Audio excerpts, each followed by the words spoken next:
Okay, so we are starting to record the webinar today.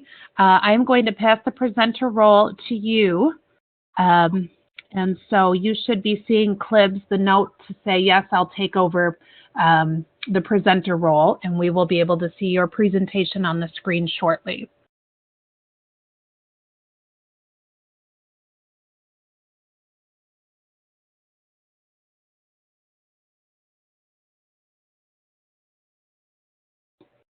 Wonderful. Now, if some of the folks are seeing not seeing it in its entirety, you want to go ahead and maximize that to fill your entire screen. I am seeing your first slide very clearly here. Looks like we have about 32 folks on the line.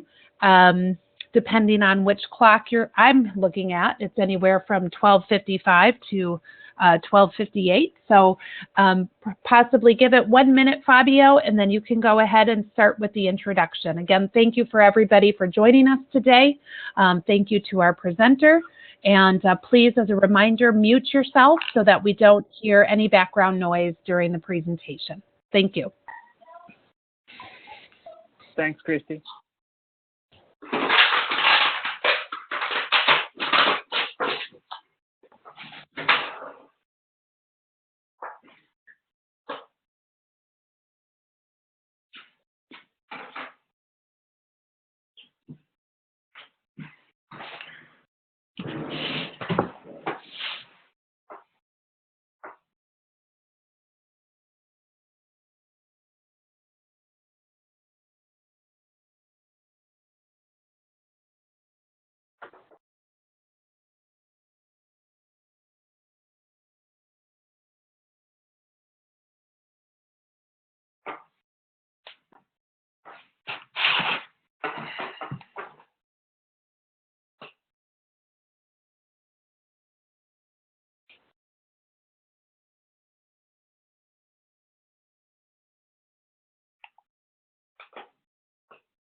Okay, Fabio, I'm showing it's 1 o'clock, so if you'd like to get started, go ahead. Okay, Chris, thank you. I'll get started then. Uma boa tarde a todos. Um prazer introduzir o professor Clibs Neban Galvão. O Dr. Galvão possui mais de 15 anos de experiência na área de produção de leite. Ele trabalhou em grandes regiões leiteiras dos Estados Unidos, como o Vale Central da Califórnia e o estado de Nova York. Ele completou uma residência em produção animal e um mestrado em medicina veterinária preventiva na Universidade da Califórnia, em Davis. E depois ele fez um doutorado em fisiologia reprodutiva na Universidade de Cornell. Quando ele terminou o doutorado, ele trabalhou na Universidade de Ohio como professor assistente, focado em clínica. E logo depois ele assumiu uma posição de professor adjunto na reprodução e clínica de animais na Universidade da Flórida. Hoje é onde ele trabalha. A carga de trabalho dele é dividida em pesquisa, serviço clínico, ensino e extensão. A parte de extensão relacionada à reprodução de vacas leiteiras. E a pesquisa dele envolve métodos básicos e aplicados para melhorar a compreensão da fisiologia reprodutiva e imunologia de vacas leiteiras e desenvolvimento de modelos computacionais para estimar a rentabilidade de diferentes protocolos reprodutivos utilizados nas fazendas leiteiras. E também a melhoria da saúde animal e do bem-estar animal.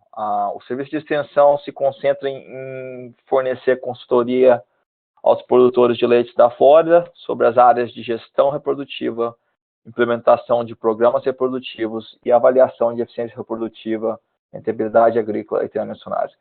Como vocês podem ver, o Dr. Galvão tem uma ampla experiência na área e vai ser um prazer poder ouvir hoje esse webinar focado na identificação e tratamento de doenças uterinas e vacas leiteiras.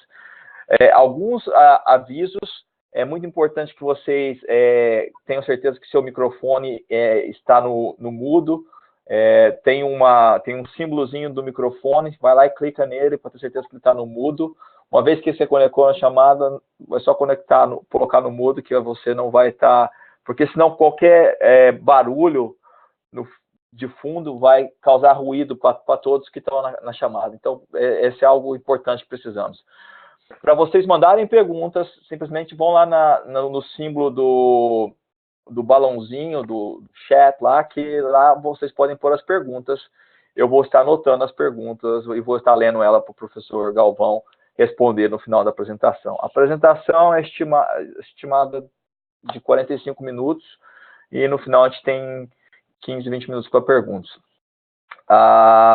Essa que eu tinha para compartilhar com vocês. Agora eu vou passar a palavra ao professor Clebes Galvão. Clebes, é com você agora. Obrigado, Fábio.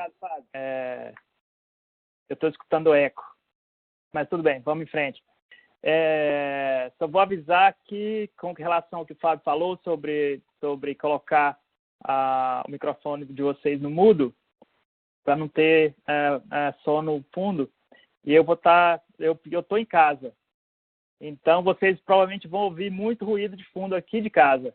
Minhas filhas correndo aqui, cachorro latindo, a máquina de lavar funcionando. Então, não se preocupa com isso, não. Porque vamos aqui, com o crédito da tecnologia, ser capaz de fazer esse webinar mesmo de casa. Então, vamos começar. Hoje é uma palestra, eu tentei fazê-la curta para dar bastante tempo para perguntas no final. Então, por favor, quanto mais perguntas, melhor. É estranho que a gente não vai poder estar interagindo, não vai poder estar vendo vocês, mas vamos fazer o melhor possível. Então, vamos lá. Então, vamos começar. Maravilha, meu slide já não passa. Deve ter que clicar aqui em algum lugar, calma aí. Passou. Vamos lá, agora vai. Um esboço da apresentação. Vamos começar com as definições e diagnóstico, né? Passando depois a importância das doenças uterinas, o tratamento profilático, terapêutico e a conclusão. Não se incomodem com os erros de português, porque não deu tempo de colocar acentuação. Eu já vi 2 palavras aqui sem acentuação. Ignora isso aí, gente. Vamos lá. Definições. Vamos começar com a primeira, vamos dizer, doença uterina aqui, e não sei se vocês vão concordar comigo. Se a retenção de placenta é, na verdade, uma doença uterina. Eu coloquei aqui porque eu, na verdade, não considero a retenção de placenta uma doença uterina. Ela se manifesta no útero, mas se eu tivesse que classificar a retenção de placenta, se fosse uma doença, não seria do aparelho reprodutivo em si, mas sim do sistema imunológico. A gente não vai ter tempo de entrar nisso hoje, mas a gente sabe que a retenção de placenta é a decorrência de um problema imunológico. É uma falha do sistema imune de atacar a placenta logo após o parto, de produzir a protease, em particular a colagenase, e de liberar essa placenta aí do útero logo após o parto. Mas, enfim, a retenção de placenta, ela sempre é agrupada com os problemas uterinos. Então, ela seria mais uma desordem uterina do que uma doença uterina. Mas é um fator importante porque ela predispõe à metrite. Tanto é que o sistema imune está afetado, então essa vaca vai ter mais chance de ter uma proliferação bacteriana no útero. Essa retenção de placenta funciona como um fômite, né, para levar bactérias para dentro do útero, ela dificulta a eliminação do conteúdo uterino, então ela predispõe dessa maneira ao desenvolvimento de metrite. O que a gente vê no campo é mais ou menos entre 40% a 60%, até mais, maior número dessas vacas que têm retenção de placenta acaba desenvolvendo metrite. Então, é um dos fatores de risco mais importantes para o desenvolvimento de metrite. Então, quando a gente vê uma vaca com retenção de placenta, eu não vejo isso aí como uma doença, mas é um sinal que o sistema imune dessa vaca não está funcionando bem. Então, a gente deve ficar de olho nessa vaca, porque ela tem uma grande chance de desenvolver metrite. Eu estou escutando já alguém que não está com o microfone no mudo. Coloquem no mudo. Cliquem aí no xizinho aí no microfone. De toda forma, então, como o veterinário, o produtor, se sente incomodado de ver essa placenta aí retida. Então, tem vários estudos que foram feitos para tentar liberar essa placenta, para tentar tratar essas vacas com antibióticos, com outras drogas, para tentar prevenir metrite. Até hoje, já foi testado ocitocina, já foi testado prostaglandina, e não tem nenhum resultado. A única coisa que tem resultado em liberar a placenta é a colagenase, porque o colágeno é o que mantém a placenta pegada ao útero. É a cola que mantém essa placenta aí pegada ao útero. Então, a única coisa que funciona realmente é a colagenase, injetada na artéria umbilical. Mas isso aí é feito a nível de hospital, nunca foi feito a nível de campo, e nem sabe se é feito na prevenção de metrite. Gente, o som aí, coloca o negócio no mudo, senão vai atrapalhar. Vou tentar aumentar aqui mesmo. Eu não tô conseguindo. Vê se você consegue ajudar aqui. Vê se consegue ajudar aqui.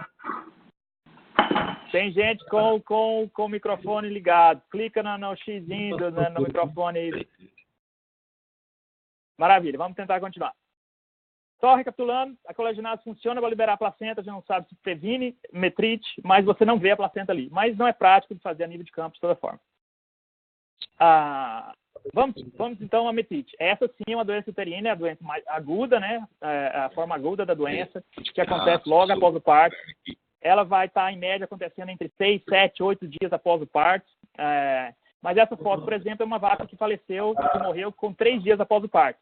Então, você vê sinais clássicos da metrite, né, que é essa descarga avermelhada, roxeada, às vezes amarronzada, fétida, né?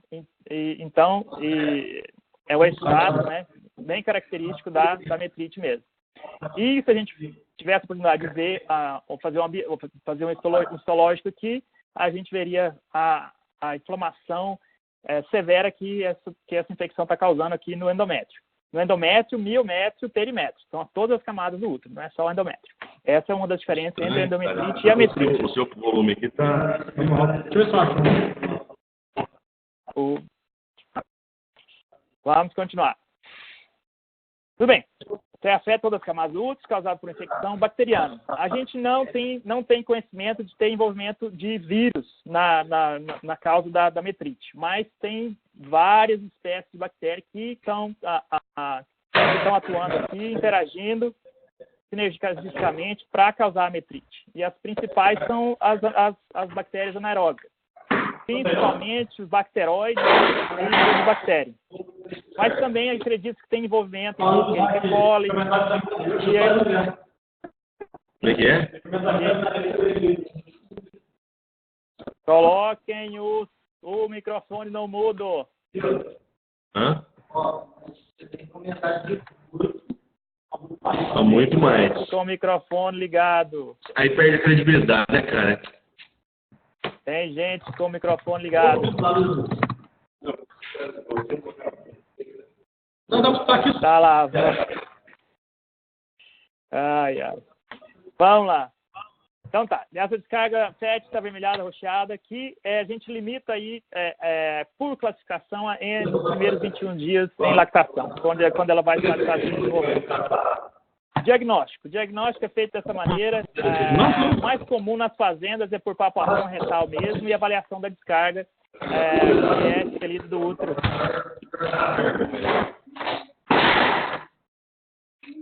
Fábio, o que faz? Chama a Chris aí, como é que faz com esse microfone? Não tem jeito. Cada pessoa que tem que desligar. Eu estou tentando olhar quem está ligado aqui e estou mandando mensagem para eles desligarem. Tem bastante gente que está com o microfone ligado, não é só uma pessoa, não. Tá jóia. Vamos tentar, então. Continuar aqui.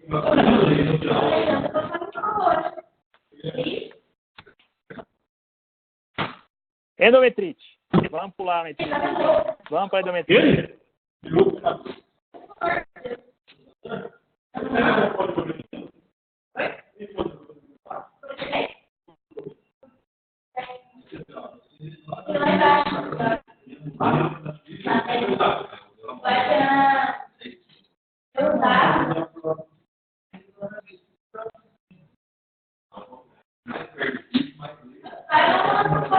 Vê se você consegue ver, não, eu não consigo aumentar.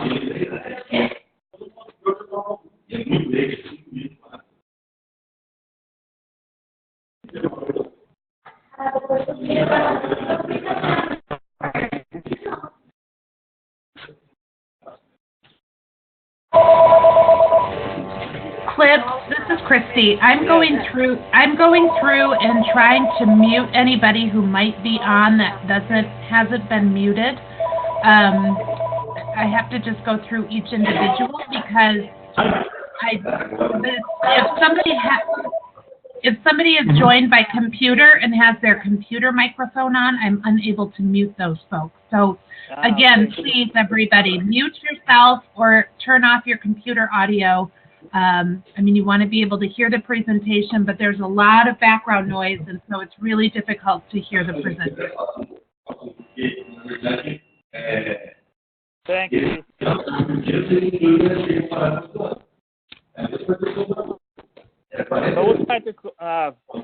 Vamos continuar, então.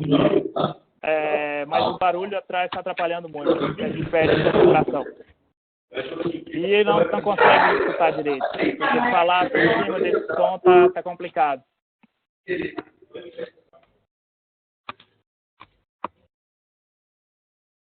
Então, a endometrite clínica. Esqueci a definição de um trabalho do Steven LeBlanc, do Canadá, em 2002, que ele fez avaliação de descarga vaginal em vacas entre 21 dias em lactação até 33 dias em lactação. Então, o que ele encontrou foi o seguinte, ele avaliou o efeito negativo na reprodução, né? Então, a descarga purulenta entre 21 e 26 dias tinha efeito negativo na reprodução, ou a descarga mucopurulenta depois dos 26 dias em lactação. Então, a gente geralmente avalia as vacas para endometrite clínica depois do dia 26 em lactação e considera a descarga mucopurulenta como sendo indicativa de endometrite clínica. Maravilha. Então, só lembrando que o diagnóstico, isso aqui a gente está falando de endometrite, ometrite, isso quer dizer tem uma indicação de inflamação. E o diagnóstico de inflamação é feito pelo histológico, mas por praticidade, a gente não vai fazer isso a campo. Então, a gente tem métodos de diagnosticar a endometrite ou a metrite, um critério clínico, porque a gente não consegue fazer biópsia nessas vacas. Então, aqui a gente pode fazer o diagnóstico, você vê uma descarga por inspeção do períneo, você vê essa descarga purulenta ou mucopurulenta, então já seriam, a gente pode já identificar essa vaca como tendo endometrite. Mas muitas vezes você não vê nada, então você tem que avaliar essa vaca. Outros métodos que podem ser usados é a vaginoscopia, né, que é bem eficaz. A palpação vaginal também já foi utilizada, não é muito prático. E o método mais prático que a gente tem utilizado ultimamente é o metricheck. É rápido, fácil, fácil de sanitizar entre uma vaca e outra e fácil de utilizar. Então, para os estudos que a gente tem feito ultimamente, o metricheck é o método que a gente tem utilizado. Está aqui o Fábio, grande Fábio, fazendo o diagnóstico de endometrite subclínica. Quando você não consegue ver nenhum sinal clínico, essa vaca não tem uma descarga purulenta, quando você faz endoscopia, vaginoscopia, então essa vaca ainda pode ter uma endometrite subclínica. Então, a endometrite subclínica é a presença de células inflamatórias no lúmen do endométrio. Então, você vê aqui no primeiro painel, no B aqui, um estudo que o Fábio fez, infundindo vacas com a Trichinella pyogenes, né, que é o antigo Arcanobacterium pyogenes, e você vê aqui a descamação completa do epitélio, e esse acúmulo de leucócitos aqui, principalmente neutrófilos, no lúmen do útero. E aqui o Fábio fazendo uma citologia a campo, então usando o Cytobrush, que é esse instrumento aqui que a gente acopla essa escovinha que a gente pode fazer essa citologia uterina. Então, a gente vê uma citologia de um útero saudável, que não tem nenhum neutrófilo, só tem as células endometriais, são essas células aqui, roxinhas, e nessa aqui da direita você tem vários neutrófilos, são os polimorfos nucleares. Você tem 1, 2, 3, 4, 5, 6, 7, 8, 9, 10, Vários. Então, já passou de 10%. Então, o critério que a gente usa aqui é um critério um pouco mais rígido. Tem gente que utiliza um critério um pouco menos rígido, que seria entre 5% e 10%. Mas aqui eu coloquei um ponto de corte de 10% de polimorfos nucleares. Então, a maioria deles são neutrófilos. Então, se você encontra mais de 10% ou mais na citologia endometrial, depois dos 35 dias de lactação, a gente considera essa vaca como tendo endometrite subclínica. Outra vez, a nível de campo, isso é complicado, porque você ainda precisa de um instrumento especializado, precisa de fazer citologia, então não é muito prático. Outra maneira seria o lavado uterino, que também requer prática, habilidade para manusear útero e assim por diante, é um pouco complicado. Então, a nível de campo, que as doenças que a gente considera, que a gente diagnostica e trata geralmente é a metrite ou a endometrite clínica, e não a endometrite subclínica. Apesar da endometrite subclínica ter grandes efeitos na fertilidade também. E a piometro? A piometro nada mais é do que a endometrite clínica que a vaca ovulou. Então, ela não é uma doença à parte, é apenas um subgrupo da endometrite clínica. Então, essa vaca já tinha uma infecção nos córneos uterinos, tinha produção de pus, a vaca ovula, que não era para ela ovular, a maioria das vacas com endometrite não ovula, tardam mais tempo a ovular, a cervix fecha, então esse pus se acumula no útero. Então, essa vaca tem acúmulo de pus, a cervix está fechada, ela tem um corpo lúteo no ovário. Então, o tratamento mais apropriado seria prostaglandina, seguido de antibiótico intrauterino, onde esses antibióticos intrauterinos são disponíveis. Aqui nos Estados Unidos, por exemplo, não tem nenhum antibiótico aprovado para a utilização intrauterina.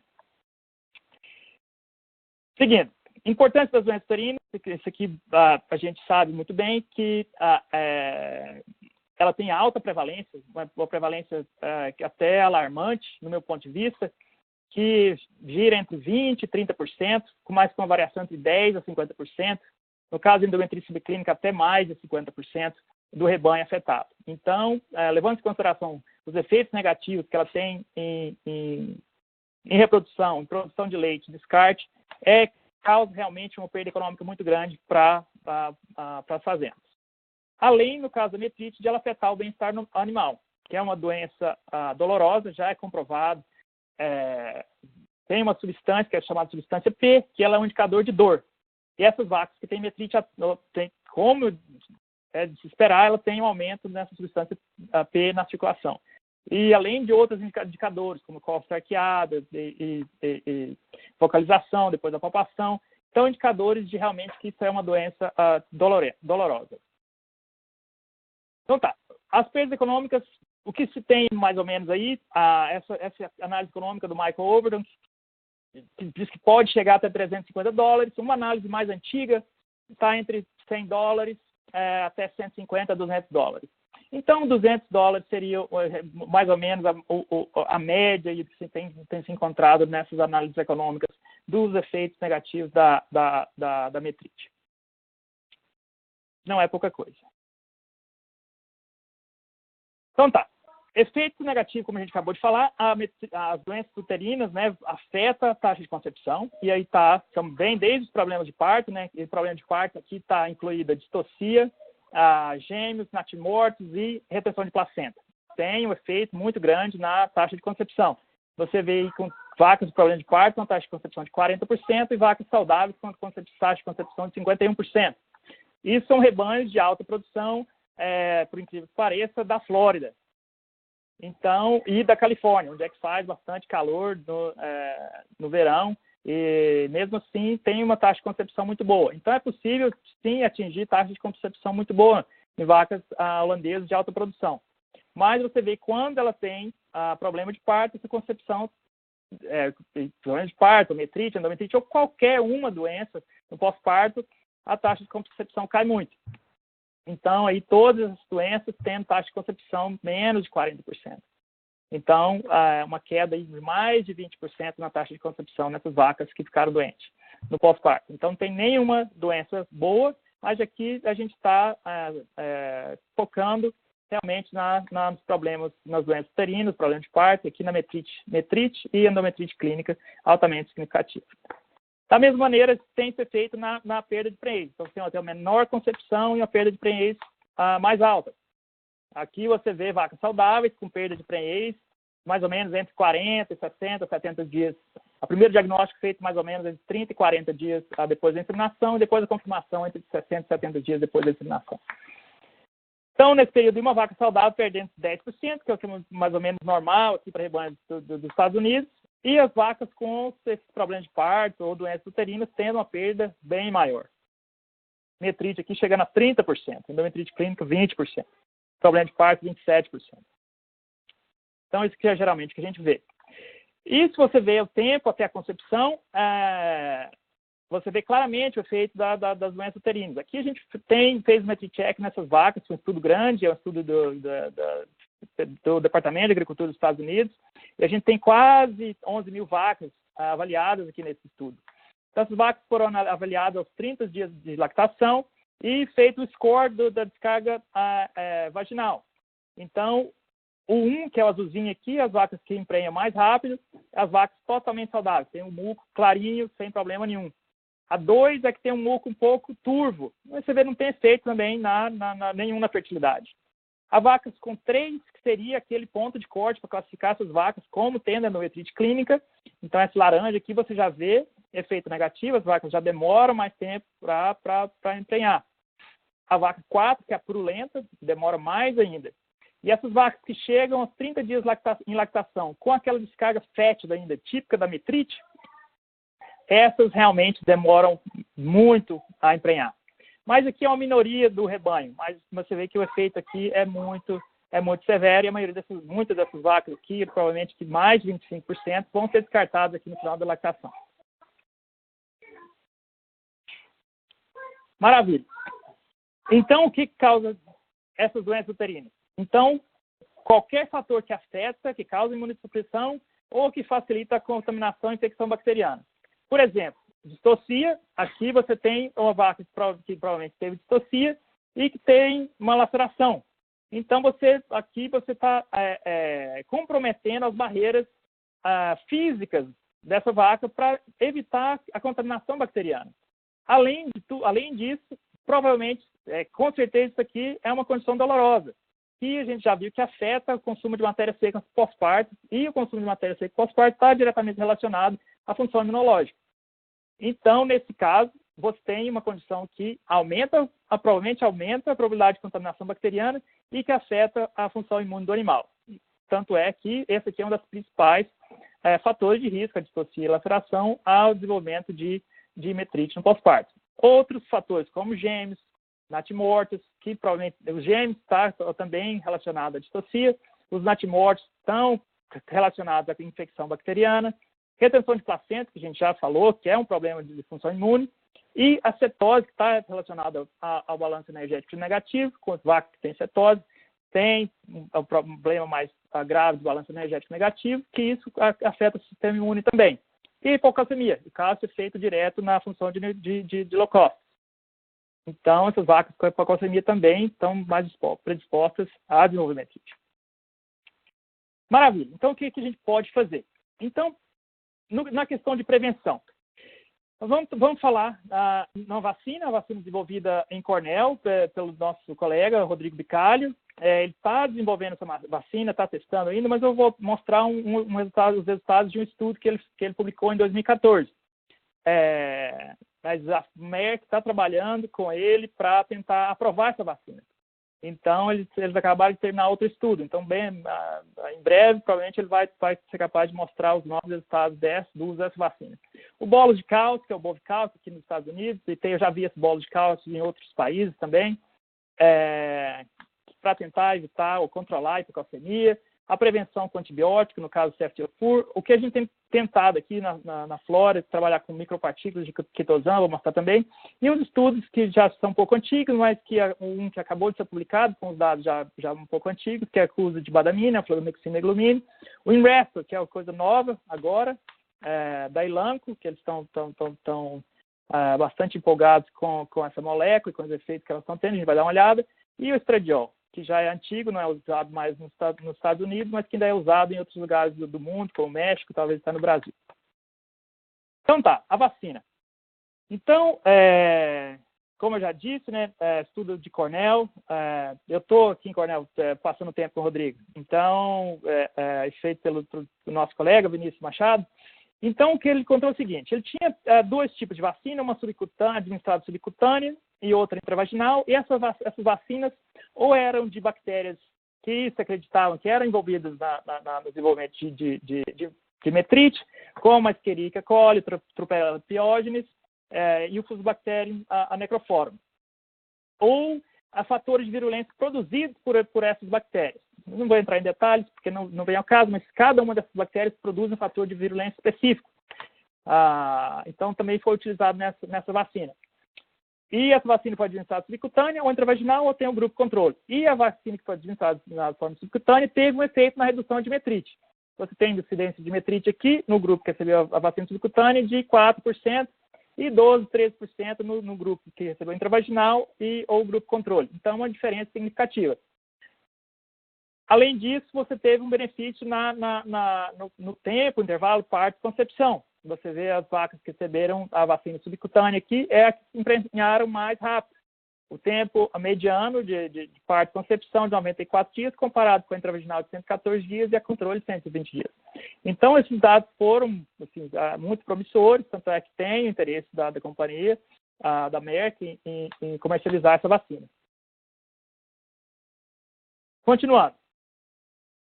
Então, isso, voltando à vacina aqui, provavelmente vai ter dados mais recentes em breve. Outra coisa que tem atraído bastante atenção é o uso desse bolo de cálcio, que é o Bovicalcio aqui o produto comercial aqui nos Estados Unidos é o Bovicalcio.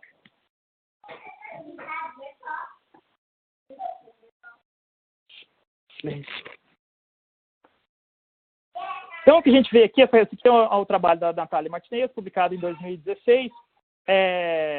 Isso aqui é o cálcio ionizado. Então, quando você administra um bolo de cálcio, esse contém 43 gramas de cálcio, é uma combinação de cloreto de cálcio e sulfato de cálcio. A ideia é que o cloreto de cálcio é liberado mais rapidamente, o sulfato de cálcio um pouco mais lentamente, a ideia é manter essa concentração de cálcio alta o mais tempo possível. Mas, na verdade, não é isso que a gente vê. Na verdade, é que essa concentração é aumentada por um período bem curto.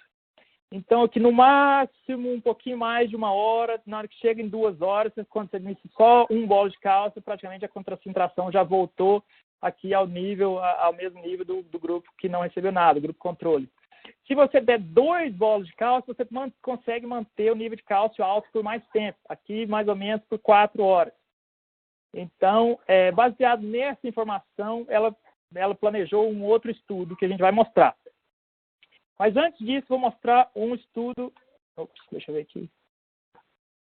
Um estudo que foi feito pelo Gary Etzel, usando só um bolo de cálcio. Então, ela administrou um bolo de cálcio logo ao parto e outro mais ou menos 20 horas depois. E a recomendação é que seja administrado na hora do parto, mais ou menos 12 horas depois. Mas sempre tem uma variação aí, porque na fazenda, campo mesmo, nada é perfeito.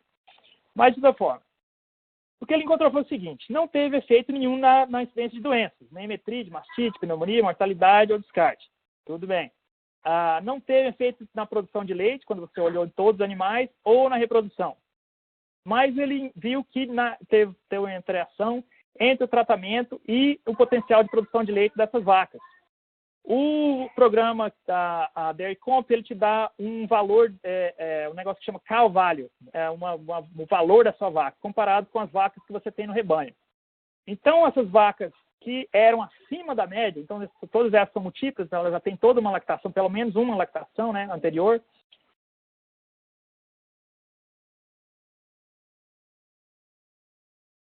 E as vacas que estavam abaixo da média tiveram uma piora na produção de leite.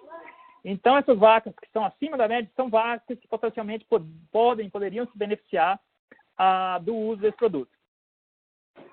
Maravilha. Então, vamos para o estudo da Natália. A Natália fez um estudo um pouco mais, vamos dizer, agressivo, no sentido de querer realmente manter essa concentração de cálcio alta, pelo menos nos primeiros 3, 4, 5 dias no pós-parto.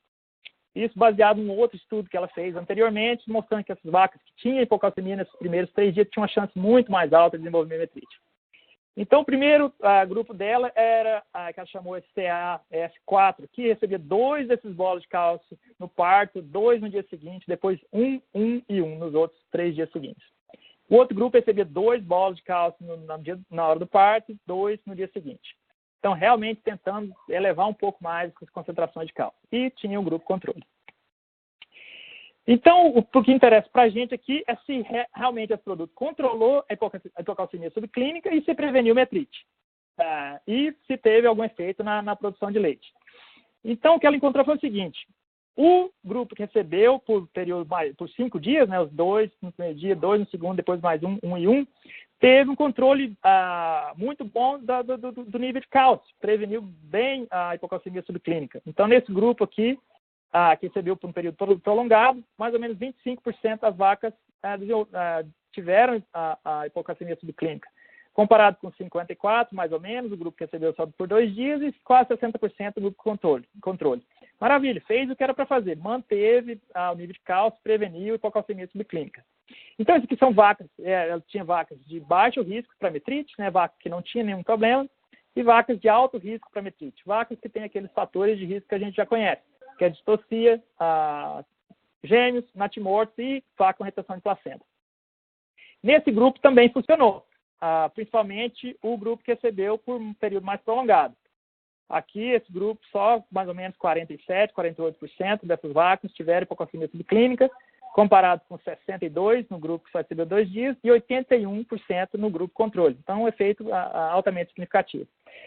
Só que quando a gente olha na doença, que é um dos principais, né, resultados que a gente quer ver com esse tratamento, o efeito foi o contrário que teria esperado, que a gente tinha esperado. A vaca controle, na verdade, teve menos metrite, principalmente nesse grupo de baixo risco, comparado com as vacas que foram suplementadas com cálcio.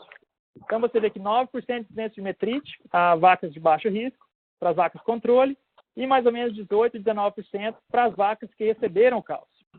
Então, esse aqui é um paradoxo. Você previne hipocalcemia, mas você aumenta a incidência de metrite nessas vacas que têm baixo risco. Não teve diferença nenhuma nas vacas que tinham alto risco.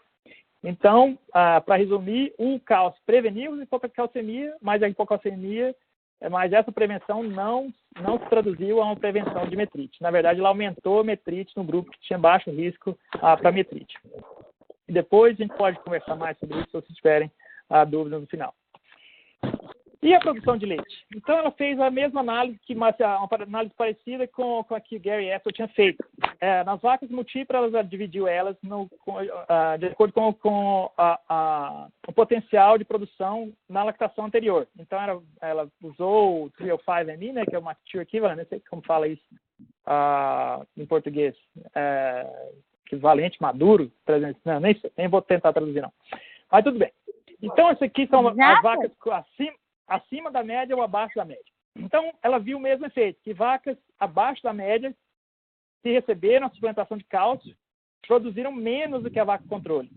E a vaca que com potencial acima da média, produziram mais, principalmente o grupo que recebeu só por 2 dias.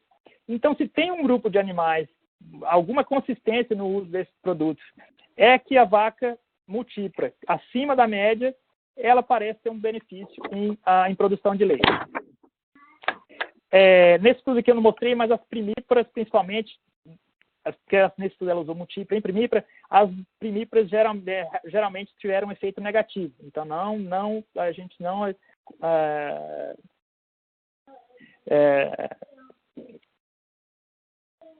estimula o uso, ou recomenda o uso desse produto, do bolo de cálcio, em vacas primíparas. E nas múltiplas, só essas têm produção acima da média.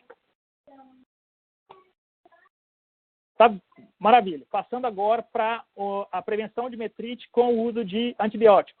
Então, esse aqui é um trabalho um pouco já antigo, é um trabalho do Carlos Ritz, do Jorge Nance, da Universidade da Flórida, que, sabendo que essas vacas com retenção de placenta têm alto risco de desenvolver metrite, por que não tratá-las antes de administrar o antibiótico antes dela desenvolver a metrite, para você prevenir os efeitos negativos da metrite, tanto na fertilidade como produção de leite, assim por diante. Então, aqui ele usou o Hexenel, que é o ceftiofur, hidroclorato de ceftiofur, e o SCP, né, que é o cipionato de estradiol, aqui são 4 miligramas, que hoje em dia não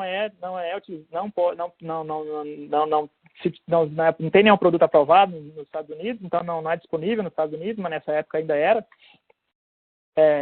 E era muito usado nos Estados Unidos e ainda é usado em outros países que eu já vi, a gente ainda usando esse cipionato para tentar pra tratar essa infecção de placenta e tal. Mas o que ele encontrou foi o seguinte: o que realmente funcionou foi o antibiótico, foi o ceftiofur, foi o Hexenel. Então, as vacas tratadas com Hexenel aqui teve uma incidência de metrite mais ou menos 12%, comparado com o ECP e o controle, que tiveram incidência de mais ou menos 42%, 43%. Então, o antibiótico realmente funcionou e o cipionato de estradiol não fez nada com relação à prevenção de metrite. E outra coisa importante é o efeito na fertilidade. O que aconteceu com a fertilidade desses animais? E aqui foi interessante. Apesar do ECP não ter tido nenhum efeito na prevenção de metrite, ele teve um efeito negativo na fertilidade. E acredita-se que é por causa do efeito de contração uterina não fisiológica que ele tem no útero. Ao invés de ter aquelas contrações peristálticas vindo da ponta do corno e em direção à cérvix, o CT provavelmente causa um espasmo uterino. E o conteúdo uterino acaba sendo pressionado aí para o oviduto e causa uma salpingite e acarreta a infertilidade dessa maneira. Então, além desse estudo do Carlos Risco, do Roy Hernandes, tem o outro estudo também do Michael Overton, que também não mostrou efeito positivo nenhum. Então, esse CT realmente não é recomendado. O Hexenel, apesar de ter prevenido metrite, também não foi resultado, não foi muito bom. Na verdade, foi intermediário entre o controle e o ECP. Então, preveniu a metrite, mas não preveniu esses efeitos negativos da metrite, pelo menos na fertilidade. Aqui eles não avaliaram produção de leite. Então tá, e daí, compensa tratar ou não? Previne metrite, mas não melhora a fertilidade. Tem outro estudo, que é o estudo do McLaughlin, que trabalha com a Pfizer. Então, eles fizeram um estudo com o Exceed, né, que é o Crystalline Free Acid. Então, é a fórmula de longa ação do ceftiofur. Então, vacas são de alto risco, então, outra vez, distocia, gêmeos, natimortos e retenção de placenta. Então, eles fizeram 2 estudos nesse trabalho. E todos os 2 mostraram uma redução significativa na incidência de metrite. No primeiro estudo aqui, o Exceed teve incidência de metrite de mais ou menos 20%, o controle aqui mais ou menos 38%. No segundo estudo, o Exceed mais ou menos aqui próximo de 30%, e o controle próximo de 45%. Então, realmente funciona. E daí? E no final das contas, você previne metrite, mas o efeito em produção, reprodução, tem efeito? Aqui, né, diminuiu a incidência de metrite, mais ou menos 40%, mas não afetou descarte, mortalidade, produção de leite ou reprodução. Nenhum efeito de produção ou reprodução. Então, compensa tratar essas vacas se você não vai prevenir esses efeitos negativos posteriormente? Então, a decisão dos profiláticos deve levar em consideração fatores econômicos, porque aqui você vai estar tratando 100% das vacas que têm os fatores de risco, ainda tem que tratar as que desenvolvem metrite. E você não tem os benefícios em produção ou reprodução. Mas também tem gente que leva em consideração o bem-estar animal. Eu falei no início que a metrite é uma doença dolorosa. Então, menos vaca vai estar desenvolvendo metrite. Então, isso aí tem uma decorrência de melhor bem-estar animal. Menos vaca vai estar passando por essa doença. Em contrapartida, você tem que pensar também na resistência antimicrobiana, que é um problema que está ficando grave. Quanto mais antibióticos a gente usa, tanto humanos como animais, mais chances de bactérias desenvolver resistência, mais chances de os humanos, da gente, contrair uma bactéria dessa que é resistente. Então, tudo isso aí tem que ser levado em consideração. Tanto é que nos Estados Unidos, o governo americano, o FDA, proibiu o uso de cefalosporina de terceira geração, como o ceftiofur, para a prevenção de doenças em animais de produção. Não pode ser utilizado. Então, aqui o governo, obviamente, está preocupado com a resistência antimicrobiana. Tá, aqui, isso aqui foi um estudo que a gente fez com a micropartículas de quitosan. Então, esse quitosan é um derivado da quitina, extraída de crustáceos, né? Então, esse quitosan, ele é modificado em laboratório, ele é extraído da quitina, é feito quitosan, depois é feito micropartículas. Então, ele tem, a gente mostrou já vários estudos que ela tem uma atividade antimicrobiana muito boa. Então, a gente teve a ideia de usar essas micropartículas de quitosan para tentar prevenir metrite. Então, a gente usou vacas de alto risco, distocia, gêmeos, natimortos e retenção de placenta, e fez a administração por 3 dias após o parto. Então, quando a gente avaliou essas vacas no dia 7 após o parto, que seria mais ou menos o pico de incidência de metrite, a gente teve uma diferença significativa, uma redução para o grupo que recebeu essas micropartículas de quitosan. Mas depois, quando a gente avaliou no dia 14, isso aqui é cumulativo, né? Então, as vacas continuaram a desenvolver, mais vacas continuaram a desenvolver metrite. A gente já não viu uma diferença significativa, mais uma diferença numérica. Então, mas empolgou a gente continuou a trabalhar com essa molécula, e a gente fez uma proposta para o governo americano, o Departamento de Agricultura. A gente queria fazer um tratamento preventivo, mas eles recomendaram fazer o tratamento terapêutico. Então, eu vou mostrar isso aí depois. Tá, o que mais? Tem um interesse grande no uso de anti-inflamatórios, principalmente os não esteroidais. Então, tem vários estudos com flunixin, tem alguns estudos também com aspirina e outros anti-inflamatórios ao redor do parto. A ideia é o seguinte: vaca holandesa tem muita distocia, tem muito problema de parto. Como a gente viu, incidência alta, 20% nas primíparas, em média, e 10% nas multíparas. Então, uma incidência de distocia muito alta.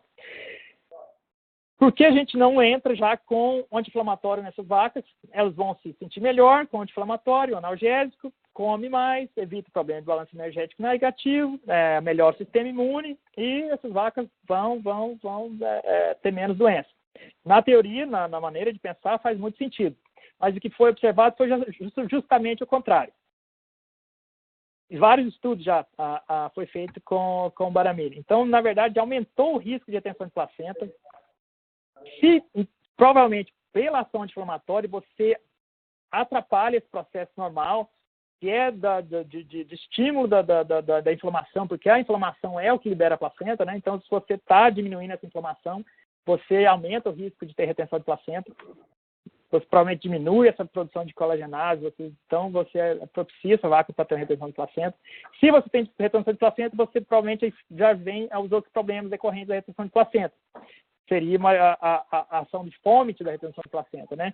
E com isso aumentando o risco de metrite. Com vaca com mais metrite aumenta a incidência de febre e, além disso, reduziu o consumo de matéria seca, piorou o balanço energético e diminuiu a produção de leite. Tudo de ruim que você puder imaginar aconteceu com essas vacas.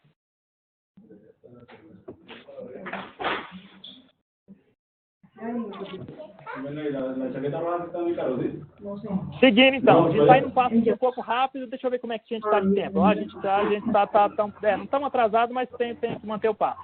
Porque a gente atrasou um pouco porque os microfones estavam ligados e ainda estou escutando que o microfone ligado aí no fundo.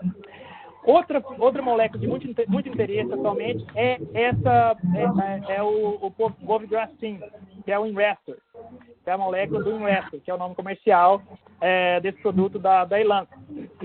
Então, isso aqui é um fator estimulador de colônias de granulose. O que ele faz? Ele estimula a produção de neutrófilos.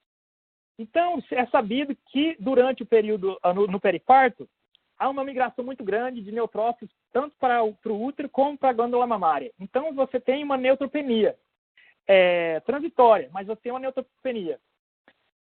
E é um momento que se necessita de muitos neutrófilos. O neutrófilo é o principal leucócito que vai ter atividade, de limpar o útero, de prevenir metrite e mastite também, e assim por diante. Então, a ideia desse pessoal é que é de aumentar o número de neutrófilos circulantes no periparto, para essa vaca poder lidar melhor com essa infecção bacteriana, que a gente sabe que vai ocorrer. 100% das vacas vão ter contaminação bacteriana do útero. Então, esses neutrófilos têm que estar prontos para migrar para o útero e eliminar essas bactérias. Então, aqui nesse gráfico da esquerda, você vê o número de neutrófilos. Aqui, então, aumentou extremamente o número de neutrófilos circulantes. Passou de 5 mil, que é o número normal, foi para mais de 10 mil, 12 mil, aqui chegando a quase 20 mil neutrófilos circulantes aqui por ml, né? E além disso, que foi até para mim um resultado inesperado, que aumentou a atividade bactericida desses neutrófilos. Geralmente os neutrófilos são maturos, você esperaria que eles não tivessem uma atividade bactericida tão boa, mas eles tinham, não é significativo, mas é numérico aqui um aumento para o Bovigrácin, que é o Investor, né? Então, o foco principal quando eles aprovaram esse produto foi em mastite, certo? E eles mostraram uma diminuição. O grupo que recebeu Investment, que é um número grande de animais, mais de 1.200 animais, e a incidência de mastite, que nos primeiros 30 dias foi de 9%, e o grupo controle de 12%. Então, teve uma redução na incidência de mastite de mais ou menos 26%. Com essa redução aqui, você tinha que tratar mais ou menos 31 vacas para prevenir um caso de mastite. A molécula funciona, parece que funciona, está funcionando bem, mas o problema desse produto é o preço. Porque com essa diminuição na incidência, você precisa tratar 31 vacas para prevenir um caso. Para tratar 31 vacas, em reais, sai mais ou menos R$ 3.700. Mas um caso de mastite só custa R$ 650. A molécula é boa, está fazendo o que é para fazer, só que o preço não está de acordo. Porque ninguém vai investir R$ 3.700 para economizar R$ 650. Imagino que ninguém vai fazer isso, mas de toda forma. Então, aí os resultados. Uma maneira que esse produto poderia fazer sentido é que se ele funcionasse para prevenir outras doenças, como, por exemplo, a metrite. E aqui, esses números estão trocados, mas não tem problema. Porque a metrite, aqui no caso do Investor, ela aumentou um pouquinho. Esses números estão trocados, 9,8 para o Investor e 8,4 para o controle. Mas você vê que são números parecidos. Mas é que eles têm mais de 5 mil animais em cada grupo, em cada tratamento. Então, qualquer mínima diferença se torna significativa. Então, no meu ponto de vista, praticamente não teve efeito em metrite, teve um efeito em mastite. Diminuiu um pouco, mas a fazenda já estava muito boa. Coincidência de mastite nos primeiros 30 dias de 5%, baixou para 3,5%.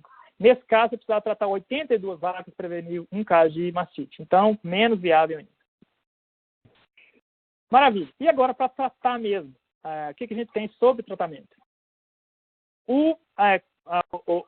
Aqui nos Estados Unidos, a molécula mais usada é o Ceftiofur. E a primeira que foi aprovada para tratamento de metrite foi o Exenel. Então, aqui o John Chenault, que trabalhava para a Pfizer, agora os OEX, foi que fez esse estudo em 2004 e mostrou que o Exenel só funciona para tratamento de metrite, só melhora a taxa de cura quando ele é usado na concentração de 2,2 mg por quilograma. Aqui você tem uma cura de mais de 75%. Quando ele foi usado na concentração de 1,1 mg por quilograma, não teve efeito nenhum, foi igual ao controle. Então, funciona, mas a dose tem que estar correta. Então, é importante de ter um peso desses animais e usar a dose correta, senão não vai estar jogando dinheiro fora. Maravilha. Exenel funciona, dose certa. Tem que ser usado dose certa. Aqui foi um estudo feito na Argentina. Foi um pouco confuso. Eles falaram que eles usaram Exceed, mas a dose que foi relatada não é a dose correta. E foi usado só uma vez. E a recomendação é usar 2 vezes. Mas, de toda forma, parece ter um efeito positivo. Então, aqui, essas vaquinhas pontilhadas aqui são as vacas que tiveram metrite e foram tratadas sem Exceed. E essa vaca demorou mais para entregar que as vacas que tiveram metrite e não foram tratadas com Exceed. Então, tem uma diferença de tempo, intervalo, a parte de concepção muito grande. Então, mostra um efeito positivo para o Exceed, se é que a gente pode confiar nesses dados. Mas, vamos confiar. Parece que funciona. Maravilha. E esse aqui é o trabalho do Fábio, ele comparou o Ceftiofur, nesse caso o Exenel, com o Poliflex, que é a ampicilina, que é outro antibiótico aprovado para uso em gado de leite, mas não aprovado para o uso de metrite, não está no rótulo para o uso de metrite. Mas como ele é aprovado, você pode utilizar, tem as regras dos Estados Unidos, mas você pode utilizar poderia utilizar ampicilina se você achasse que aquilo seria adequado para o tratamento de metrite também. Então, o que ele viu foi o seguinte, na verdade, a ampicilina, todos os dois são beta-lactanos. A cefalosporina terceira geração é uma droga mais nova, eu esperaria que ela funcionasse melhor. Ela tem menos problema de resistência antimicrobiana, principalmente contra os bacteroides, que é uma bactéria importante, é um grupo de bactéria importante para o desenvolvimento de metrite. Mas, enfim, o que ele fez foi o contrário, que o Poliflex, na verdade, funcionou um pouquinho mais rápido. No dia 5, você teve uma diferença a favor do Poliflex, mais vacas sendo curadas aqui no grupo Poliflex, comparado com o Exceed, e a mesma coisa no dia 7, com a taxa de cura um pouquinho mais alta para o Poliflex, significativamente mais alta para o Poliflex do que para o Exenel. Essa diferença desapareceu no dia 12. O que eu acho que pode estar acontecendo o que o Exenel está tendo um pouco mais de dificuldade de atingir concentrações inibitórias mínimas no útero aqui. E ele demora um pouco mais para agir.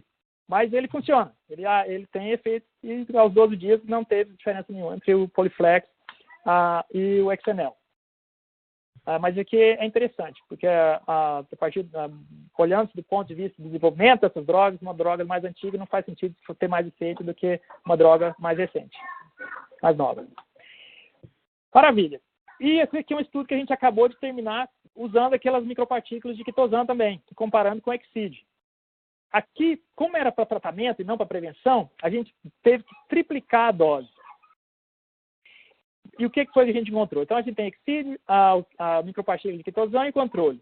Isso aqui é cura de metrite, aos 6 dias e 12 dias. Aos 6 dias, o grupo que a gente tratou quitosan foi o pior. Uma diferença numérica aqui, tá até com relação ao controle, pior do que o grupo tratado com Exceed. E aos 12 dias também. Então não deu certo tratar com as micropartículas de quitosan. Por que não? A gente sabe que ela tem efeito antimicrobiano. E o efeito dela antimicrobiano é muito bom. Só que ela também tem um efeito inflamatório. Então, quando essa vaca, logo após o parto, uma vaca tem retenção de placenta ou algum outro problema, quando ela tem esse efeito anti-inflamatório, na verdade é positivo. Você quer que neutrófilos migrem para o útero e ajudem a eliminar essas bactérias. Mas aqui essa vaca já tem metrite, ela já tem um processo inflamatório severo, você está exacerbando esse processo inflamatório. Então a gente está, na verdade, um efeito antimicrobiano não é suficiente para compensar pelo efeito inflamatório que isso aqui está causando. Então, esse grupo não deu certo. A gente tem que continuar a trabalhar com essa molécula para fazer ela mais compatível, né? menos reativa para o organismo. Não deu certo. Maravilha. Endometrite clínica. O que funciona mesmo é a cefapirina, já foi testado a prostaglandina, mas se você ver aqui, o intervalo mediano até a concepção, prostaglandina 165 dias, controle 172. Realmente o que funcionou foi a cefapirina, melhorou, diminuiu o tempo, o intervalo de tempo, a parte de concepção. Outro estudo aqui do Canadá, da Denis Robichaud com o Dubuc, aqui é a concepção, primeiro serviço, em vacas que tinham endometrite, outra vez a cefapirina, bem melhor do que o grupo controle, as vacas que tinham endometrite clínica e também subclínica, a cefapirina melhorou também. Então o tratamento realmente é a cefapirina. E a última coisa que eu vou mostrar para vocês aqui é um estudo feito pelo Gustavo Schoenemann em Ohio, um tratamento que é bem barato. E ele já fez 2 estudos grandes, com um grande número de animais, que é usando a dextrose. Então, diagnosticando endometrite clínica e infundindo 200 ml de dextrose no útero. Então, esse aqui a gente tem vacas saudáveis, levando um intervalo mediano aqui 112 dias, dextrose 128 dias, que é o seguinte.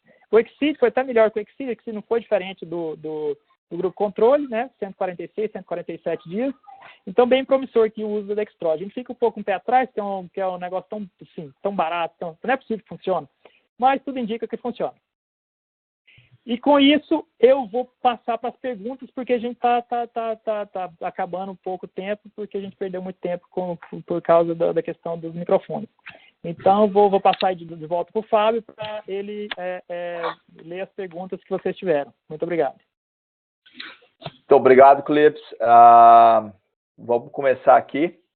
Tem a primeira pergunta, Clips, é a respeito do diagnóstico de endometrite subclínica. A pergunta é relativa àquele método usado pelo grupo do professor Opsommer, da Universidade de Ghent, o Cytotape. Qual é a sua opinião com relação ao uso do Cytotape? Aquela fita que coloca acima da bainha de inseminação, e aí você cobre com uma segunda bainha, você vai lá e coleta a sua amostra e faz a citologia uterina com aquela fita, Cytotape.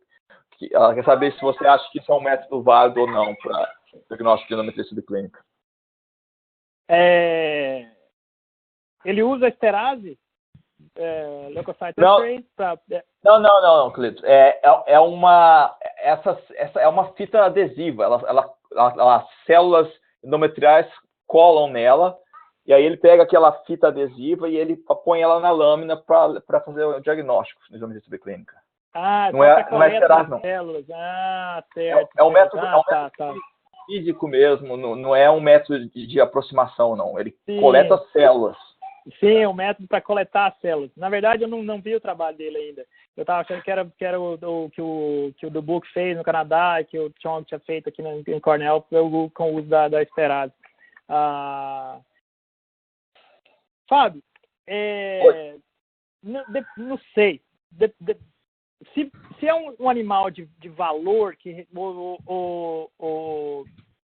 eu acho que tem, tipo assim, aqui a gente usa o low hanging fruits, que é eu ir para o mais fácil primeiro, antes de ir para uma coisa mais complicada. Uma avaliação do rebanho. Qual a incidência de metrite nesses animais? Qual a incidência de problema de parto, de retenção de placenta, de distocia? Tudo isso antes de eu chegar na endometrite subclínica. Seria a última coisa que eu iria avaliar. Mas se cada caso em caso. Não sou contra avaliar, ou do método que você utilizar. É válido avaliar, por qualquer método. Mas, se for uma situação de baixa fertilidade de um rebanho, eu começaria pela coisa mais fácil, mais óbvia, e depois estaria trabalhando minha lista de diagnósticos para coisas mais complicadas, como a endometrite subclínica. Porque a gente sempre sabe, se a gente tem muita metrite, a gente vai ter muita endometrite clínica. Se a gente tem muita endometrite clínica, a gente vai ter muita endometrite subclínica. Então, tem uma maneira de você fazer um diagnóstico de rebanho de doença uterina sem chegar em endometrite subclínica. Mas, se você quer chegar na sua endometrite subclínica, não tem problema. Use o método que você achar mais conveniente. Ok, Cleps. Segunda pergunta para você. No estudo em que mostrou a curva de sobrevivência em função do score de muco, algo foi feito com os animais que apresentaram alteração de muco? Se algo foi feito com... Não, porque aí era aos 30 dias. Esse estudo é aqui nos Estados Unidos. Então, nos Estados Unidos não tem nenhum tratamento aprovado para endometrite clínica, então ninguém faz nenhum tratamento. Os animais entram no programa reprodutivo normal, que é receber prostaglandina, mas geralmente é depois dos 30 dias. E prostaglandina também não funciona mesmo, então não faria nenhuma diferença. Então, aqueles animais não foram tratados. Se tivesse tratado, por exemplo, com a cefapirina, que você vê uma melhoria, não se recupera completamente a fertilidade desses animais, mas melhora. Então, talvez as curvas não estariam, a diferença não estaria tão grande. Mas não foi feito nenhum tratamento. Próxima pergunta. Quantos dias de antibiótico de terapia você usa para tratar metrite? Ai. A gente segue o rótulo, porque a gente tem que seguir o rótulo, né? Eu, pelo menos, sigo o rótulo. Então, o XML, né, o hidroclorato de custa 5 dias. Cloridrato, tá aí, Fábio. Cloridrato, fala. Não, cloridrato, isso mesmo, Fábio. Salvou minha vida. São 5 dias. O que a gente vê nas fazendas é que tem um intervalo muito grande. O cara começa a tratar a vaca melhora, ele para de tratar. Então, quando a gente observa na fazenda, tem uma média de tratamento de mais ou menos 3 dias. E um intervalo entre um tratamento e 12 tratamentos. Então, mas a recomendação é para usar os 5 dias. Porque foi assim que foi feito o estudo, assim que foi mostrado efeito. É dessa maneira que eu tenho que recomendar. E o Exceed, né, que é a de elongação, são duas administrações. Uma na hora do diagnóstico e outra 3 dias depois. Que foi como foi feito, foi encontrar a diferença. A Pfizer tentou fazer só um tratamento, não deu certo. Então, se eles tivessem conseguido mostrar uma diferença de cura só com tratamento, eles teriam ido só com tratamento. Eles não conseguiram. Lógico, quem está na fazenda, se você está avaliando a vaca, fez um tratamento, voltou, a vaca está comendo, está com produção alta, talvez não faça sentido fazer o segundo tratamento. Mas questão de realmente mostrar a diferença de cura, eles tiveram que fazer 2 tratamentos. Próxima pergunta.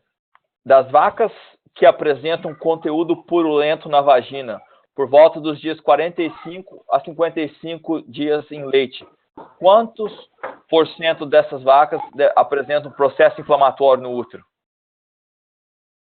Qual é o... Boa pergunta. Não são todas. Não são todas. Quem fez isso foi o Stephen LeBlanc, depois o Dubois, que também fez essa avaliação. A grande maioria tem processo inflamatório no útero, mas tem uma porcentagem que não tem. Muitas têm processo inflamatório na cervix.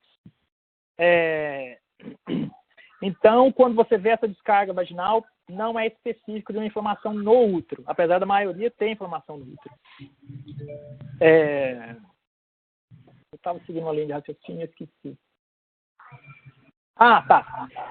A outra questão também é o diagnóstico, porque o diagnóstico nunca é perfeito. Então, pode haver vacas que tinham inflamação no útero e que por falha do método diagnóstico não foi encontrado. Mas, a critério assim, geral, uma vaca que tem descarga vaginal purulenta, ou ela tem inflamação no útero, ou ela tem inflamação na cervix. As duas, não interessa de onde a inflamação está vindo, afeta a fertilidade.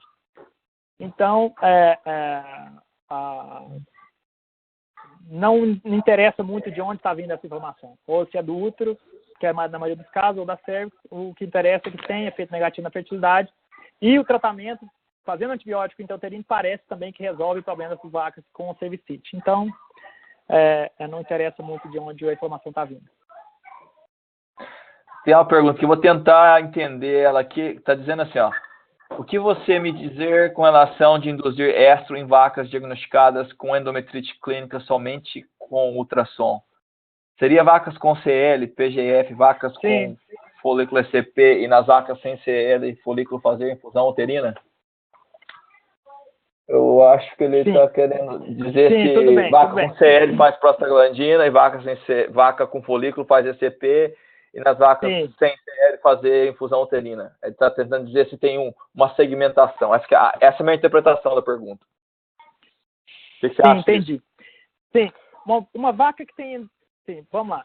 Então, uma vaca que tem endometrite clínica, eu não recomendaria induzir ovulação nessa vaca, porque você pode ter o risco de induzir a formação de um apiométrio. Isso já foi mostrado em trabalhos bem antigos. Então, a indução de ovulação na vaca que tem endometrite não é recomendada.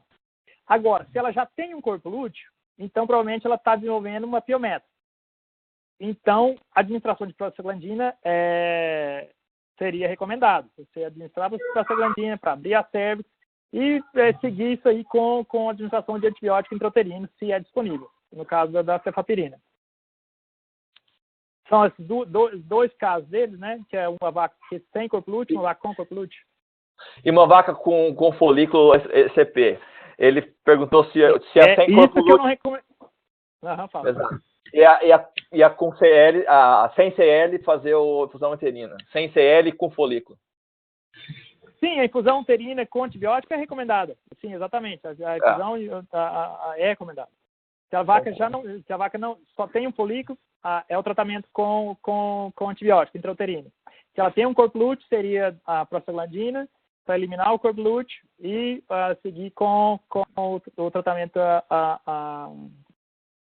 intrauterino com antibiótico. Agora, induzir essa ovulação ou com ECP ou com GNRH, eu não recomendaria, porque você vai provavelmente piorar o caso, o quadro da vaca com a possibilidade de desenvolvimento de piométrio. Próxima pergunta. Independente do grau da endometrite clínica, você acredita que o tratamento com infusão é mais eficiente que a terapia parenteral? Pois é. Na verdade, não tem nenhuma comparação do tratamento parenteral com antibiótico com o tratamento intrauterino. O único que comparou foi esse foi o estudo do Canadá, né, o LeBlanc fez, usou o metricure, né, que é a cefaterina e enteroterina, comparado com a prostaglandina. A prostaglandina não teve efeito nenhum, mas ele não comparou com antibiótico parenteral. O Gustavo Schunemann fez a comparação do Exceed, né, que é parenteral, que é o ceftriaxone parenteral, com a dextrose. A dextrose não é um antibiótico. Mas, o Exceed não teve efeito nenhum na melhoria da fertilidade das vacas com endometrite clínica. Então, dá para assumir aí que o tratamento parenteral não tem muito efeito. Então, Exato. ou seria o antibiótico intrauterino, ou se a gente acreditar, ter fé aí nesse dado do Gustavo, parece que são bem consistentes, da dextrose. Deixa eu fazer um comentário. Tem tratamento também do Mark Triller com ceftiofur sistêmico para endometrite que não resultou em melhoria de desempenho produtivo também. Então, assim, os tratamentos parenterais de endometrite não têm sido muito positivos. Não tem nenhum dado que suporta o uso deles, vamos dizer assim. Maravilha. Próxima pergunta, Clibs. Qual sua opinião sobre protocolarmos 100% das vacas em determinado momento sem palpação, ou seja, sem avaliar se a vaca tem endometrite clínica ou subclínica no início do protocolo, sabendo que no Brasil os principais protocolos são baseados em estradiol e progesterona? Boa pergunta. Boa pergunta. Eu acho que depende do momento que você vai começar esse protocolo. Porque a gente sabe que essas doenças uterinas, elas vão curando com o tempo. Então, quando você chega aos 60, 70 dias em lactação, você tem uma incidência bem baixa dessas doenças uterinas. Agora, se você está começando esses protocolos bem cedo, 30, 40 dias, que eu sei que muita gente começa no Brasil, talvez isso seja um problema. O que tem que ser avaliado como que está a incidência de piometra nessas vacas aí depois. Porque se esse tratamento com ECP induz ovulação ou usa progesterona, que a gente sabe que tem um efeito supressor do sistema imune e que propicia o desenvolvimento de piometra, né, nesses animais, talvez seria um problema. É coisa de ser avaliada. Eu ficaria receoso de fazer esse tratamento muito cedo. Provavelmente, mais tarde, no pós-parto, provavelmente não teria muito problema, porque essas doenças uterinas são naturalmente eliminadas pelo animal, né? Um processo normal de resolução da inflamação. Próxima pergunta. O uso de anti-inflamatórios não esteroidais como apoio ao tratamento de mestrite citado por você, Clibs, é dose terapêutica de 1,1 a 2 miligramas por quilo, acarretando o pior resultado na prevenção e tratamento, correto? Ana? Você sabe que algum trabalho ou já viu algum uso de anti-inflamatório não esteroidal em dose para tratamento de endotoxemia de 0,5 miligramas por quilo, trazendo algum efeito beneficiário? Ou mesmo nessa dose o efeito é indesejável? Quer dizer, se você usar metade do tratamento de o problema é que por exemplo, tem efeito ou não. Grande qualidade nessas vacinas, Ana. Eu vou te passar contato aí, talvez ele te ajude. O Marcílio das Oetes. Ó o microfone. Guilherme, seu microfone tá ligado. Ai. Tá. Vamos lá. Ele fazia a região de Pitangui, mas ele foi para o sul de Minas.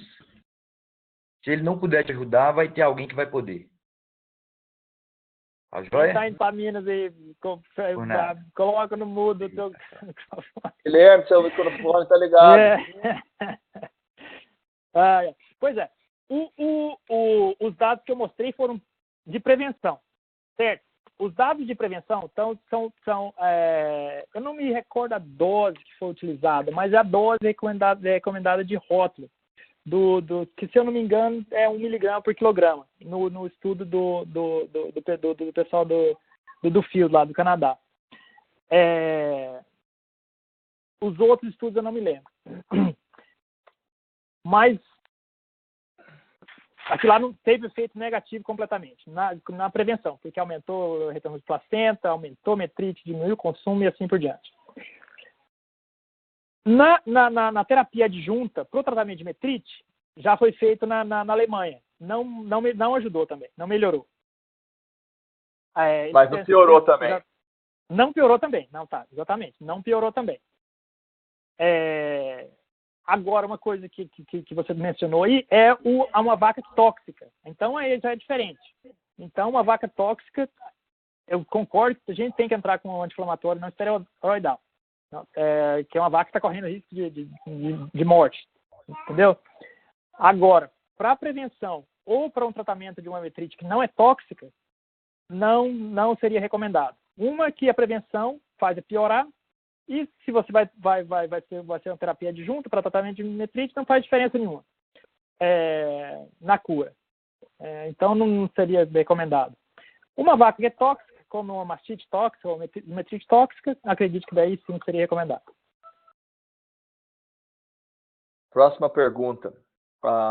Cleves, existem alguns trabalhos demonstrando um efeito positivo na reprodução quando o meloxicam é utilizado no suporte ao tratamento de mastite. Com relação ao tratamento de endometrite, seria um anti-inflamatório não esteroidal interessante? O pessoal está testando, estão testando. Então, tem já com aspirina, tem vários agora, tem outro, eu esqueci agora, outro anti-inflamatório. Mas o meloxicam é um que está em voga agora, que o pessoal está gostando muito da utilização dele. Eu acho que compensa testar, compensa fazer estudo e testar. Tipo assim, eu não colocaria grandes esperanças, na verdade, com o uso do meloxicam. Só pela questão, o meloxicam pela questão da ação de longo prazo e assim por diante. Não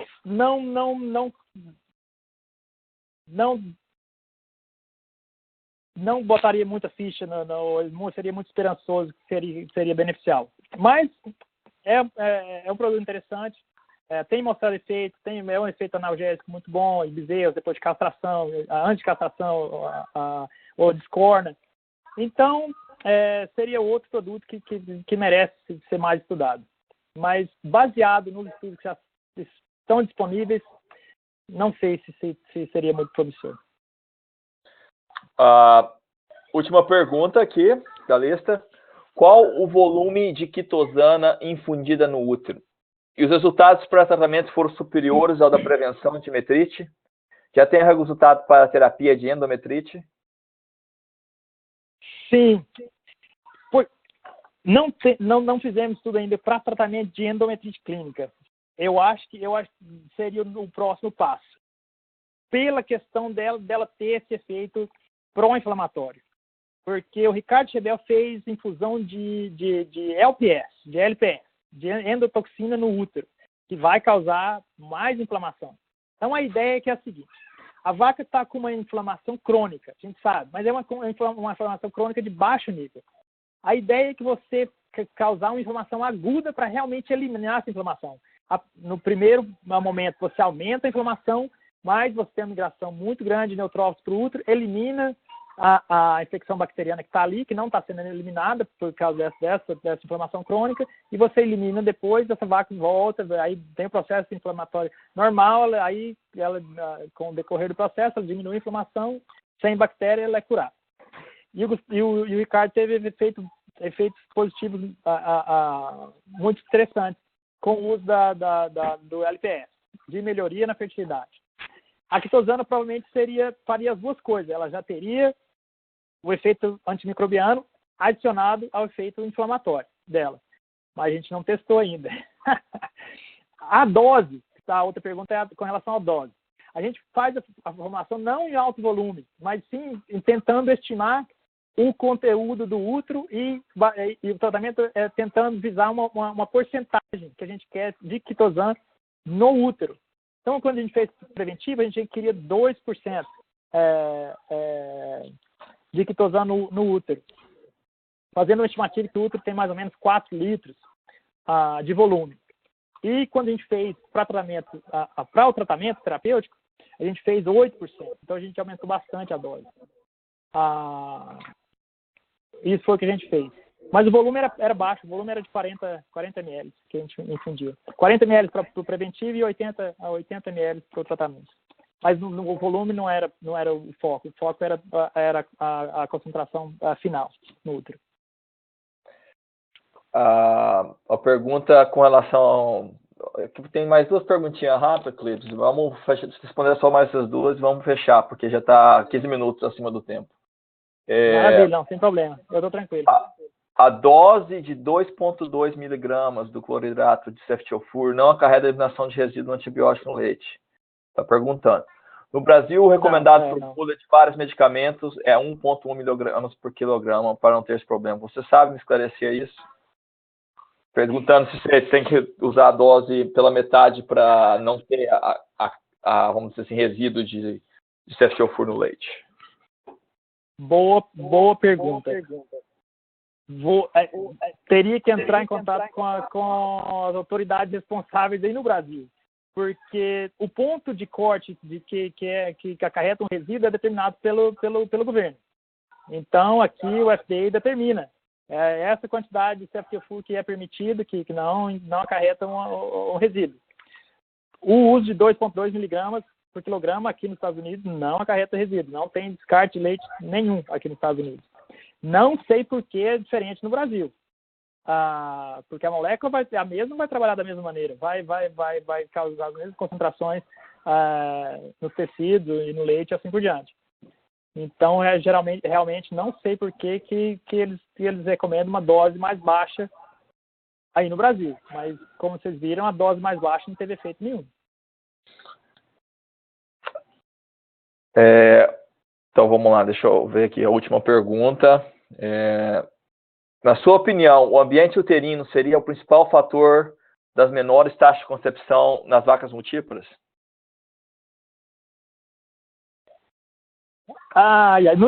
De maneira geral, nossa, essa pergunta aí a gente ia gastar um mês respondendo ela. A gente tinha que filosofar, tem que ir para o bar e tomar bastante cerveja, a gente pode falar sobre isso o resto da noite. Não, tem muita diferença entre uma vaca multípara e uma vaca primípara, né? A vaca multípara já passou por esse processo de parto, doenças uterinas que é de alta incidência, mastite, todos esses problemas que acabam afetando o ambiente uterino dessa vaca, nessa lactação, pelo menos uma lactação. Então, ela já vem para a segunda lactação já com essa bagagem. Então, tem isso. Outra coisa que é a fisiologia do animal muda completamente da primeira para a segunda lactação e um pouco menos da segunda para a terceira. Então, essa vaca vai ter uma fisiologia completamente em questão de mobilização de gordura, de produção de leite e assim por diante. Então, são vários fatores que contribuem para essa diferença de taxa de concepção de multípara para primípara. Mas, provavelmente, as doenças uterinas têm grande contribuição para isso, para essa diminuição na taxa de concepção que a gente vê nas multíparas comparado com primípara. O interessante é que primípara tem mais metrite do que multípara. Só que elas se recuperam bem mais rápido. E as primíparas também têm menos ciclicidade que multípara. Só que outra vez, elas se recuperam mais rápido. A multípara, por essa, eu acho que questão principalmente da alta produção de leite, ela afetando mais ainda o balanço energético metabólico, afetando mais ainda o sistema imune, elas demoram muito mais a se recuperar desse processo que acontece ao redor do parto. Então, é uma pergunta complexa. Não dá para responder rapidamente, não. Mas boa pergunta, interessante. Perguntaram se infusão com ceftiofur resultaria em resultado similar com cefapirina. Você fez um estudo, você pode dizer para nós, Clips? Sim, o ceftiofur funciona. Ele funciona, ele faz o que ele tem que fazer. Ele elimina a bactéria do útero. Então, ele funciona. Boa, né? Mas o estudo que a gente fez, a gente não conseguiu mostrar melhoria na fertilidade dos animais. Porque era uma fazenda muito boa, a fertilidade dos animais já era muito boa, excelente. Então, a gente não conseguiu mostrar nenhuma diferença. teria que repetir esse estudo. E ninguém repetiu mais um estudo com maior número de animais, com outras fazendas, talvez com manejo não tão bom. Mas parece que o CFT-FUR funciona. O CFT-FUR ele tem que ser metabolizado. Então, se você ele forma um metabólito, esse metabólito é um metabólito ativo. Então, mas isso acontece no útero. Então, ele tem efeito sendo administrado por infusão. Mas no estudo que a gente fez, a gente não conseguiu mostrar efeito positivo na fertilidade. Talvez seja questão de fazer outro estudo. Mas a atividade antimicrobiana ele tem, sim. Algum estudo usando Omnigen em relação à incidência de metrite? Você conhece algum estudo? Não, que eu saiba, não. O Omnigen é interessante, o pessoal fala muito que ele melhora a migração de neutrófilos e tal, tem efeito, mas na incidência de metrite ou endometrite, que eu saiba, não, eu nunca vi. Também não, eu acabei de revisar a literatura e eu só achei maior migração de polimorfo nuclear. Então, não sei se tem alguém trabalhando nisso agora e não foi publicado. Bom, eu gostaria de agradecer a participação de todos. Gostaria de parabenizar o Dr. Clebs Galvão por essa excelente apresentação, compartilhando com a gente essa riqueza de diferentes opções que a gente pode usar para tratar doenças uterinas. Em nome do Conselho Consul de Reprodução de Vacas de Leite aqui dos Estados Unidos, eu queria agradecer a todos que se disponibilizaram a interagir nessa tarde e aprender um pouquinho mais de doenças uterinas e tratamentos. Gostaria de desejar uma boa tarde a todos e dizer que se vocês têm mais alguma pergunta, fiquem à vontade de mandar e-mail para o professor Clebs Galvão, que ele pode ajudar a esclarecer outras dúvidas. E com isso eu vou passar para Chris. Chris? I am here. You can call it to end. I think we had enough now. Okay. Well, thank you everybody for your time today. This webinar recording will be made available by November 3rd. And just a quick reminder that it's not too late to register for the annual meeting. Online registration does close tomorrow, but we hope to see you in Reno on November 8th and 9th. So thanks again, everybody, and have a great weekend. Thanks, Chris. Thanks, everybody. Thank you.